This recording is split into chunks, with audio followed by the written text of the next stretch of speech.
Des nouvelles de la bouture de Philodendron Pink Princess. Alors au tout début, donc j'avais mis les nœuds en perlite et en vermiculite, en espérant que ça fonctionne. Et puis 2 mois après, rien, aucune racine, mais vraiment rien du tout.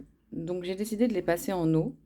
Et 1 mois après les avoir passés en eau, je vois qu'il n'y a toujours pas de résultat. Donc, je suis partie me renseigner sur plusieurs groupes sur Facebook de plantes tropicales, notamment de philodendrons. Et ensuite, j'ai découvert donc que pour bouturer les philodendrons, et c'était mieux de les mettre dans l'eau et qu'il fallait donc ce petit Clonex. Donc c'est un booster pour produire des racines pour les boutures. Donc voilà, c'est Platinium, Clone X Rot ou Roots. Et puis donc voilà, donc c'est pour faire tout ce qui est bouture dans l'eau, ça marche vraiment bien. Quand j'ai mis ce produit, 2 semaines après, mes boutures ont commencé à produire des racines. Et là, je me suis dit: «Enfin! Quel soulagement de voir des racines se créer pour, bien sûr, être amenée à avoir ce résultat-là».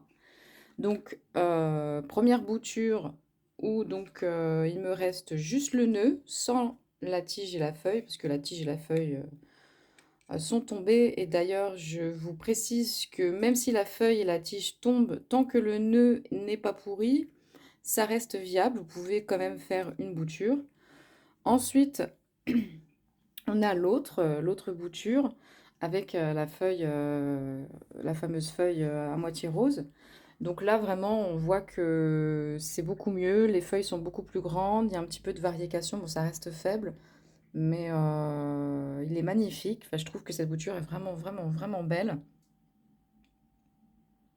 Donc c'est pareil, j'ai enterré en fait le nœud ici parce que les racines montaient vers le haut. Donc j'ai pas eu le choix de mettre le nœud à la sortie de la terre parce qu'en général, c'est mieux de ne pas enterrer le nœud un petit peu comme j'ai fait là, de le laisser en fait à moitié sorti et de mettre les racines en terre. C'est beaucoup mieux pour pas qu'ils pourrissent, mais là, j'ai vraiment pas eu le choix. Donc je fais vraiment attention aux arrosages, j'essaie vraiment d'arroser un petit peu au niveau des extrémités. Après, j'ai un petit capteur d'humidité que j'ai acheté à Ikea à 5 €.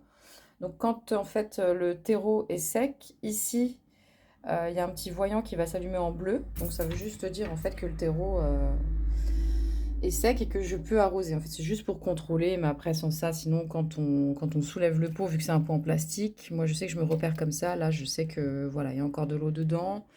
Celui-là, par exemple, je sais que là, il va falloir que je l'arrose.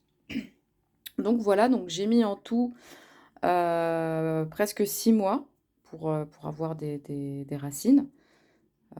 Donc, la perlite et la vermiculite, ça n'a pas du tout fonctionné pour moi. Ce qui a fonctionné, c'est l'eau et c'est vrai que le Clonex, a permis en tout cas, de créer, un système, racinaire pour mes Philodendron Pink Princess. Donc voilà pour les nouvelles. Bonne journée!